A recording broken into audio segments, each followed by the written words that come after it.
Good morning. Welcome to the LeMoyne-Owen College, and welcome to Tech Talk Thursdays. Tech Talk Thursday was born out of an idea similar to TED Talk, where we introduce technology concepts to the campus and to the local community in 38126, 38106, and this South Memphis community that we love. Today we have a special guest and a very important person in this landscape of technology in the Memphis community. Can't wait to hear his story and the group he founded called Code Crew. You'll hear more about that in just a minute. But I just wanted to welcome you. For those who are on the stream, welcome. The stream is live. If you have questions, please let us know. We will, if time permits, Meka has to go and run to a Code Crew board meeting. So we're going to make sure he gets there on time, okay? So we want to get started, and as we normally do, we usually have a game or something, but today, because of time constraints, I'm going to turn it over to our own Dr. Denise Fairby, the founder and director of the Center for Cybersecurity. Also, another plug, we will be having a cybersecurity symposium next Wednesday from 10 to 2 at the National Civil Rights Museum. And we have none other than Tony Sharp, who is one of the leading cybersecurity folks in the whole region, the whole nation, and happens to be right here in Memphis, and can't wait. We also have Anthony Perry from FedEx. We have Lakshmi Visvanathan from the CIO of Memphis Shelby County Schools. Let me say it right. We have Richard Baroa, who is the CIO and CISO for DTXT. And of course, we have our own Dr. Denise Fairby, who will be presenting on cyber warfare. So can't wait. Dr. Fairby, I'll turn it over to you.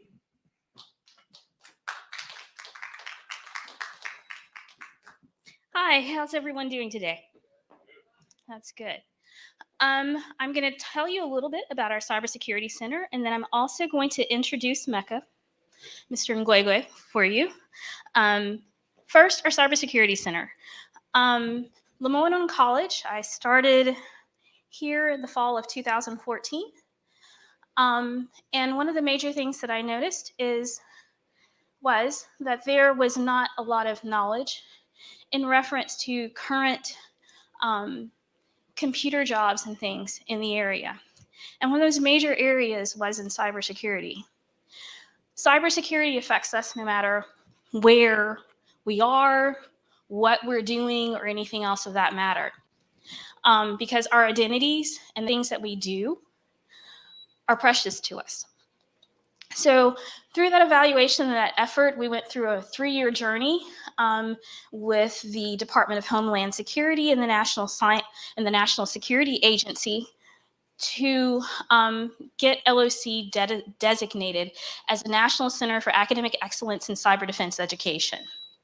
In the fall of 2019, we received our designation and have been working diligently in the community and through our academic partners and through our cybersecurity program to provide cybersecurity education and also have our students with the tools, make sure that they have the tools and the building blocks so that they can go out and get a job in this area that pays anywhere from 80 to 90 or even more in reference to skill set and the things that they do. You can either work for a company or you can actually work for an agency. Through that effort, we do cybersecurity research. We also participate in Black Tech Futures, and you'll hear a little bit more about that in our collaboration here in Memphis, along with Public Interest Technology University Network.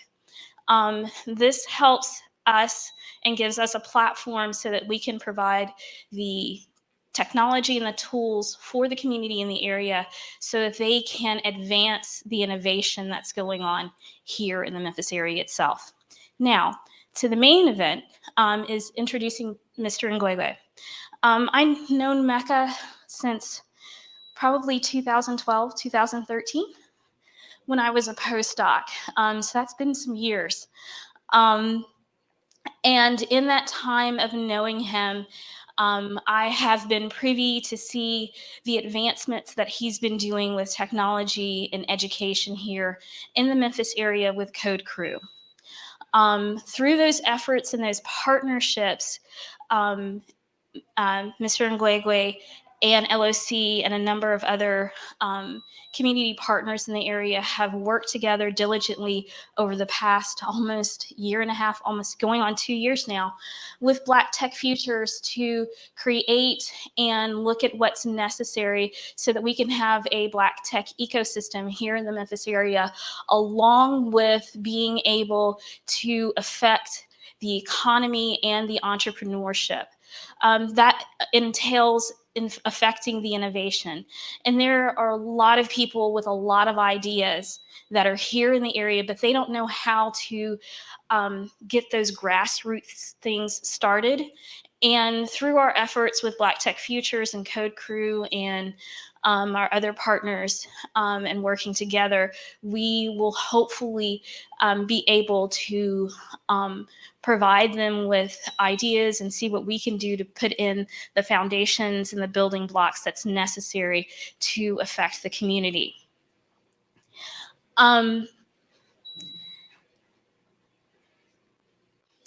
So without further ado, I am turning the podium over to Mr. Meka Egwuekwe.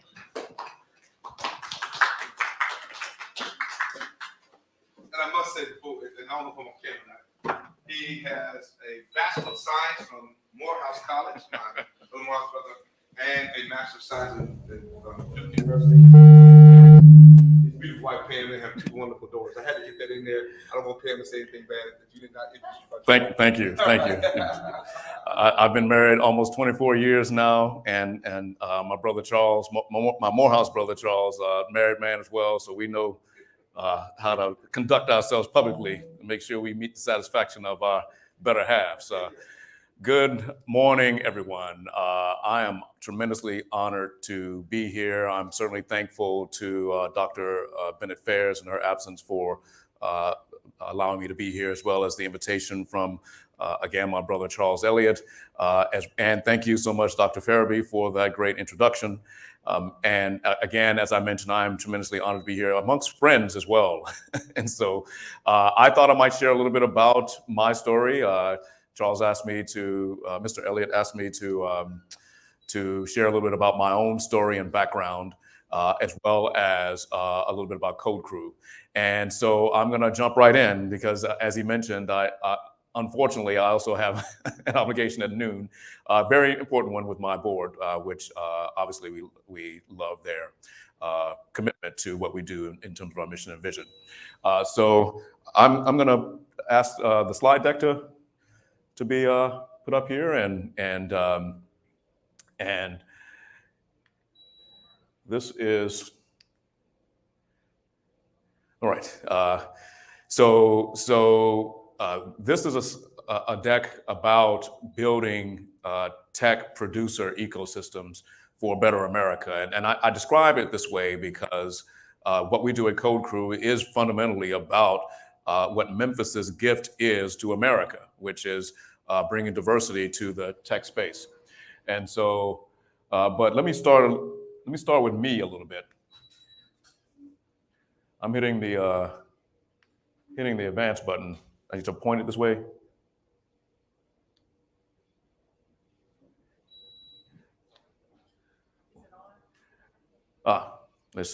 Yeah, maybe that's what happened.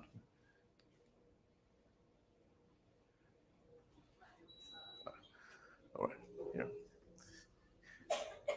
I'll just share that I'm executive director and one of the founders of Code Crew. And I am a true Memphian.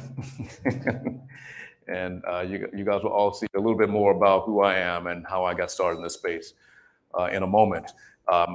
You know, I jokingly say that I'm about the gospel of computer science education. that you know, at Code Crew, we believe that every child in every school in every grade, there we go. All right, so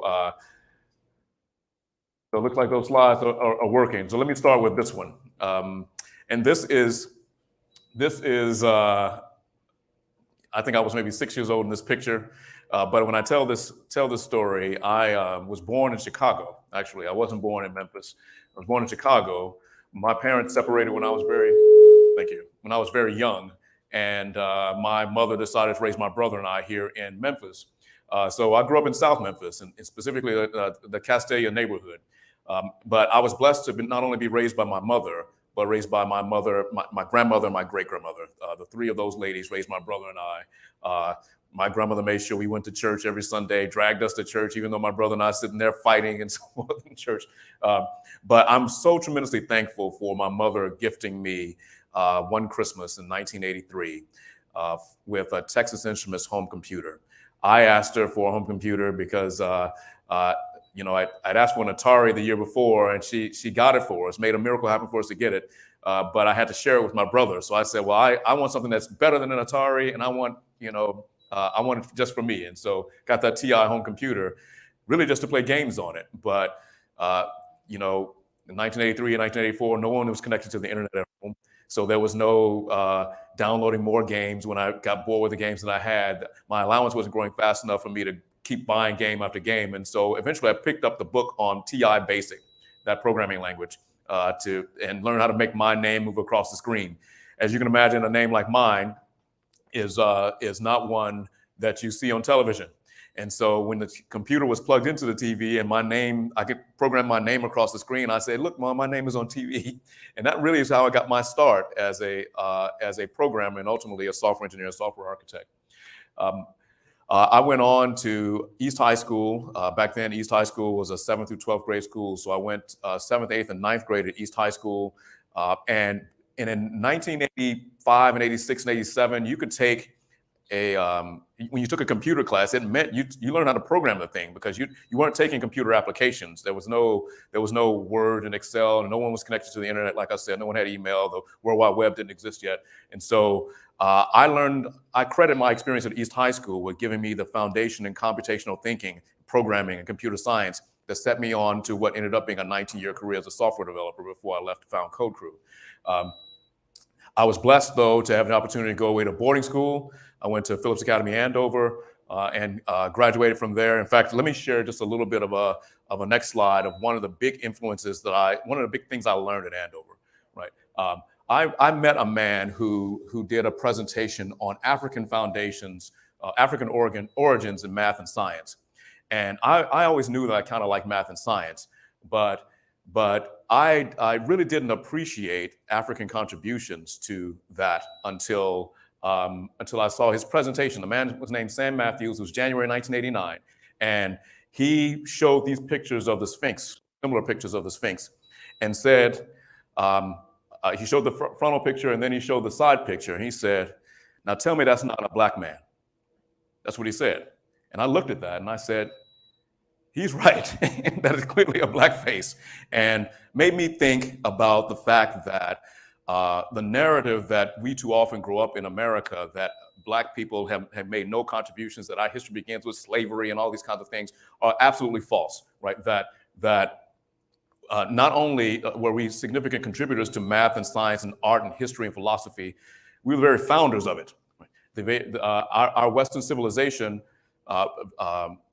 respects the Romans. The Romans learned from the Greeks learned from Egyptians, and Egyptians themselves learned from Nubians. When I came to learn and appreciate that, and I'm thankful for meeting that man at Andover, it changed my life. I was 15 years old, totally changed my life and my perspective with respect to math and science and becoming a student of history became woven into my life for the rest of my life.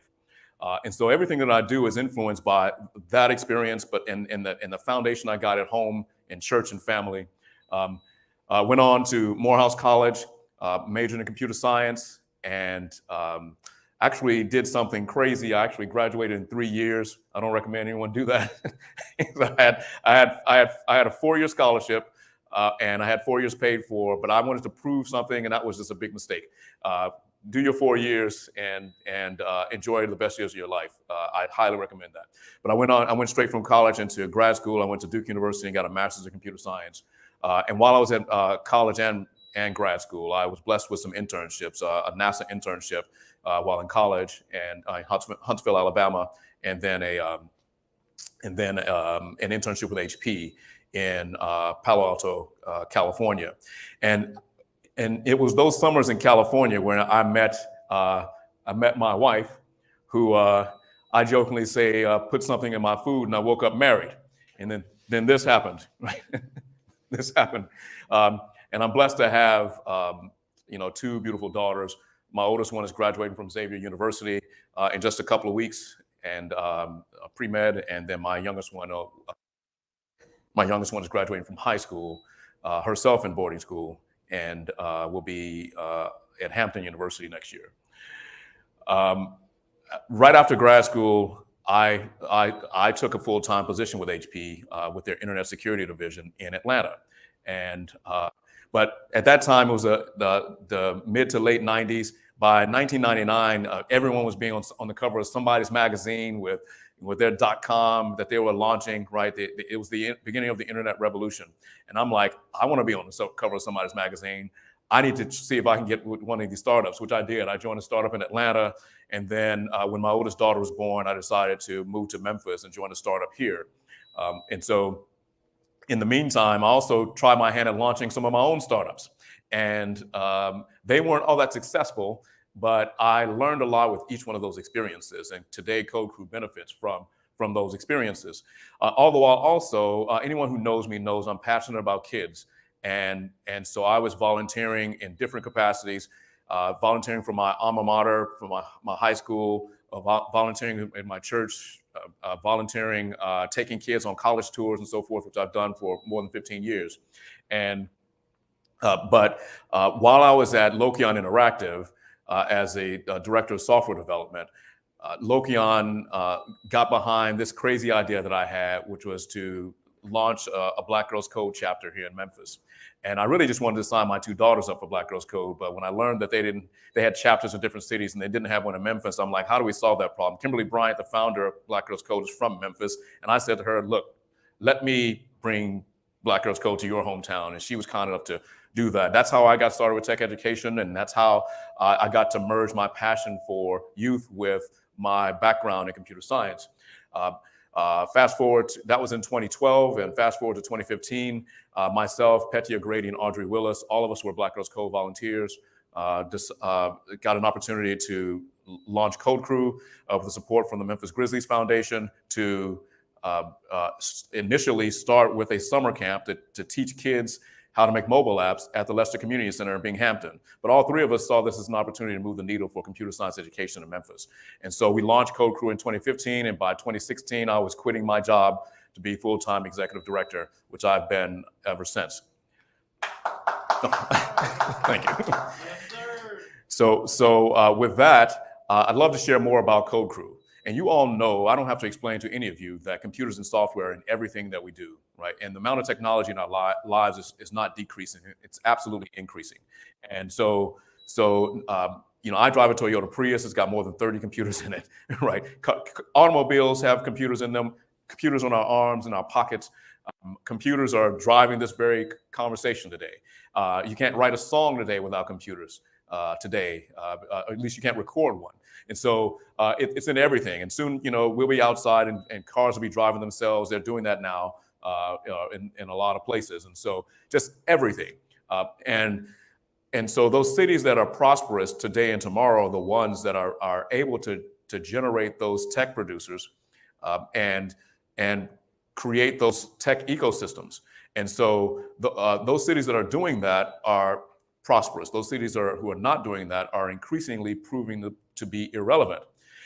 I'm passionate about Memphis, and I do not believe in Memphis being irrelevant.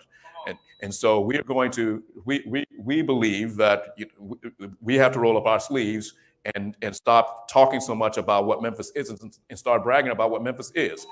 And so we're inspired by what other places have done, not just on a national standard, but an international standard. But obviously education is fundamental. It's one of the important bricks, actually boulders, if you will, if you're building a wall or building any sort of structure with respect to a tech ecosystem. But the sad reality is not enough of our schools teach computer science. Nationally, only about half of our schools actually, half of our high schools even offer it, and fewer middle and elementary schools offer it, even though 90% of parents want it for their kids. And when you ask the kids also say that the arts and computing are their favorite subjects. So why aren't more why aren't more schools teaching computer science? And this is a reality for far too many kids, that we are training them to be experts in bubbling. And that's great if you're going to work for Scantron, right? But that's not a future. And I'm not here to rail against standardized tests, but what the sad reality of what we've devolved into in our society nationally is that if it's not on the test, kids are getting fewer and fewer opportunities to learn it. So whether it's computer science, whether it's art, whether it's music, if it's not being tested, it's losing priority. And so, as I shared, the evolution of computing in schools has gone from what's on the left of learning how to program the thing to what's on the right of learning how to use it. Now, these are all important skills. You need to know how to use Microsoft Office. You need to know how to use the internet and email. But you're not going to get software engineers from that. You're not going to get entrepreneurs from that. So how are you going to build the tech ecosystems of jobs, of researchers, educators, and entrepreneurs if we're not giving kids more access to computational thinking in school, which is the 21st century foundational way for kids to be educated today? And when you look at Memphis especially, our demographics are such that our largest demographics are African-American women, followed by African-American men, followed by Caucasian women. Latinos are the fastest growing group. All of them are woefully underrepresented in computer science. How then can we achieve the prosperity that we deserve to have? That prosperity I was just speaking about with respect to the prosperous cities of today and tomorrow. How can we achieve that if we don't convince more young people, especially from these groups, to be active participants as producers, not just consumers? Now, when I make this statement, I want to be clear. This is not about politics. This is about the mathematical reality of the demographics of Memphis. This is a math problem. And we need to, if we're going to achieve prosperity, we need to understand and respect that math. This is the model of what we do at Code Crew. Right? There are 6 layers of what we do, and I'll rapidly go through those because I don't want to put anyone to sleep. But that bottom layer is our policy and advocacy layer. Right? We engage in a lot of work, especially at the state level, to get computer science education to be a priority for the state of Tennessee. And we've had some successes there that I'll share about in a moment. We also train teachers to teach computer science, that next layer there. Just above there, we do a number of exposure events. We have the largest youth hackathon in the Memphis area. We do our code events. We do a number of different half-day, 1-day, 2-day, 3-day events to get kids excited. Some of the kids have been with us before, but some kids are new. But they can all participate and get involved, and new kids actually will find that they like it, and oftentimes we join our other programs. In fact, that yellow layer there is our after-school and summer programs. This is where we started as a summer program, turned into an after-school program. We continue to do those directly in schools, community centers, and libraries across Memphis. And so the kids spend 1 or 2 days after school, a week with us, or in the summer, 3 days a week for about 6 weeks, learning how to make mobile apps, learning how to program robots, learning how to program drones, learning how to make video games, learning how to build websites, and just all kinds of things that they are interested in. And we're increasingly moving into more frontier areas like data science, like artificial intelligence and machine learning, like augmented reality and virtual reality and other opportunities. The next layer is our in-school electives. Remember, I told you in East High School is where I got that foundation in computer science that put me on that trajectory because I had the rigor of homework and tests and grades, and it showed up on my report card. We want that for all kids, and so we do that for well over 1,000 kids now in Memphis with our in-school electives. And combine that with our after-school programming, it's 2,000 kids a week that we work with. But these in-school electives, our kids are, especially in middle and high school, they take computer science and coding like they would a French or a music class. And so including right up through AP computer science. And then that top layer there is our adult code school. This is where we train adults in 6 months to become entry-level software engineers. We had a high school kid graduate from MLK Prep in Fraser, one of the schools we've been at since 2016. And that young man decided when he graduated in 2017 that he wanted to be a software engineer, but he didn't have the interest or the means to go to college, and decided to move to a different city to do their coding boot camp because we didn't have a full-time one here in Memphis. And so he went and did that as a 19-year-old, graduated from that program, landed a $57,000 a year job as a 19-year-old, and we're like, no more kids doing that. Right. We have the expertise to do this here in Memphis, and we launched our adult code school in 2018. It is for many who've often tried college and hasn't worked out for one reason or another. It gives them an alternative pathway. We are firm believers here in Memphis or really around the country, that we ought to have comprehensive pathways for successful careers. I'm a huge fan of college. Both my daughters, one's about to go to college, one's about to graduate from college. They know I expect them to go to college. But sometimes college doesn't work out for financial reasons. Sometimes college doesn't work out because of family situations, whatever. You should not be closed from having a pathway. And even all of our graduates that come through our program, if they don't already have a college degree, many of them have college degrees in something else, like music or history, right? But if they don't have a college degree, we still encourage them to go back and finish the degree, right? We want them to again not face the ceilings and the barriers that all too often they face, right? But at the same time, we want people to have some money in their pockets, right? And our students are they come in averaging $15,000 a year in income, which is you can't live on even in Memphis, and they come out averaging $54,000 a year in salaries. So they're more than tripling their incomes. And they're not stopping there. We've got graduates that are approaching six figures, and we got at least one that has crossed that six-figure barrier. These are some pictures of some of our programs from, excuse me, this is from the Lester Community Center in Binghamton, where we started. Kids are learning how to make mobile apps in these pictures here. We also have been active right here. This is Chandler Park and next to Cummings School, right down the street from here at LeMoyne, where kids, at least before COVID, were active inside of that building box, which is a former shipping container that was converted into a mobile tech classroom. Like I mentioned, we teach kids to program drones, and we've got a great relationship with the Memphis Grizzlies that continues to this day, including several players coming and learning from our kids. That's Mario Chalmers and Mike Conley. Mike Conley especially has been very generous to us at Code Crew. When COVID struck, he gave a generous gift so that we can get computers and internet access to a lot of our kids who didn't have it. Kids are learning how to make video games. During COVID, we went to our hackathon being virtual. I'm thrilled that this year is going to be back in person again, assuming conditions allow. This is our adult code school again. We did an international exposure event where we took 25 kids in Memphis and 25 kids in Tel Aviv, Israel, and they came together over 3 days to make sports tech businesses. We call it the Global Sports Tech Youth Challenge in partnership with the Tariq Black Foundation and Coliseum Sports, which is based in Israel. And so that was a great event. Unistream and others were great partners there. I mentioned policy and advocacy. You know, we've been working since 2018 trying to get Tennessee to go from what was last place in the South to a leader in computer science education. And I was proud in 2019 that we were able to get the state to have a statewide plan for computer science education. We got legislation passed unanimously in the House and Senate back in 2019. They allowed me to help write that plan that was released in 2020. And since then, we were taking elements from that plan and with a further plan for more legislation. We were also successful at getting the governor to support it, and the governor was like, "Let's just go ahead and do everything." So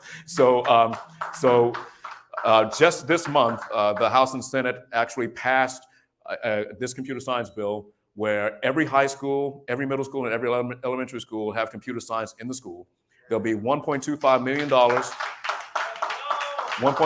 million of recurring funding for training teachers with teacher professional development. And Tennessee will be just the 4th state in the country to where computer science is a high school graduation requirement. So those kids who are coming in as freshmen in 2024, when they graduate in 2028, will be the first class to actually have computer science as a graduation requirement. Very proud of that with the CS4TN coalition and seeing success locally, and a number of great partners that included Apple, Amazon, Microsoft, Deloitte, the Greater Memphis IT Council, Greater Nashville Tech Council, and others. I'm also proud that we're able to bring the CS for All Summit to Memphis in October of this year. It was originally going to be in 2020. COVID had other plans, but it's going to be at the Guest House at Graceland, October 19th through the 21st. And I invite you all to come and be a part of this great event. People from all around the country are coming to Memphis to celebrate successes in the form of stated public commitments to computer science education. And so that's going to be a great, great event. The timing could not be better since we've vaulted Tennessee from last place to a top 5 state in the country when it comes to computer science education. But next week, come see us for the Excite Awards. I invite you all as well to be a part of this great event where we're recognizing excellence in computing, information, technology, and engineering, as we call Excite. And that'll be at the Museum of Science and History, formerly known as the Pink Palace. And our Morehouse brother, Calvin Mackey, the founder of STEM NOLA in New Orleans, is going to be our keynote speaker. He is very accomplished with respect to not only having a PhD in engineering, but getting thousands and thousands of kids across New Orleans to be producers in STEM across the various fields. And so we're proud and honored to partner with him in this way and in multiple ways. And speaking of partnerships, we partner across the board in Memphis with schools, colleges, universities. We partner with tech companies and employers. We partner with community centers and libraries and foundations, and we partner with each and every one of you. And if you are interested in how you can get involved with what we do at Code Crew, we need tech volunteers. We need non-tech volunteers. We can't do these exposure events without non-tech volunteers. There's so many roles. And we have a mechanism for you can sign up for shifts. So it's not too much. Just take a few hours on a Saturday, a couple of hours even on a Saturday. We need folks who can mentor kids and adults in our programs. We need, there are ways like many businesses can actually engage with us by, especially if they have access to technologies that we don't have access to, can stand up an after-school program that we can partner with them and provide kids to. ALSAC does that, for example, with a group of kids, exposing them to virtual reality, augmented reality. They learn how to program chatbots and do a lot of interesting things and meet people from all kinds of great partners that they have, from Facebook to Google and others. Jobs and internships. If you're a hiring manager, we got people for you. We're producing tech talent and opening your networks. We take donations of gently used equipment, and certainly we take funding donations. We're a 501c3, and certainly we will put your dollars to first-class use. I share this picture because it is from one of our earliest hackathons, and it reflects the diversity of Memphis. These are all volunteers who were helping kids through those early experiences. And this is one of our strengths. If you've seen the recent CompTIA report, Memphis is #1 in the country when it comes to African Americans, a percentage of African Americans in tech. Memphis is also #1 in the country when as a market for the percentage of women in tech. Those are things we can brag about. On the flip side, Memphis is dead last amongst the top 50 markets in the country when it comes to their salaries. And then our tech community is way too small. It's growing quickly. We need to grow it faster. We need to put some gasoline on it. And as we do it, we need to maintain this diversity that we can brag about. And so I love to share this picture. And so if you're interested in learning more about Code Crew, this is how you can find us: code-crew.org, team@codecrew.org, @_ on Twitter, IG, Snapchat, Facebook. You can find us on all social media. And our motto is Grit, Grind, Code. It's a nod to the Grizzlies, for whom we're thankful for. Again, thank you all for this opportunity to share about Code Crew, about what we do, and share a little bit about myself and how I found myself in this space. I'm honored to share this stage with others who came before me, like Tasia Marshall and other greats who I love and respect. And again, thank you, my brother Charles Elliott, for this invitation, and thank you all for your attendance today. Yeah. Thank you.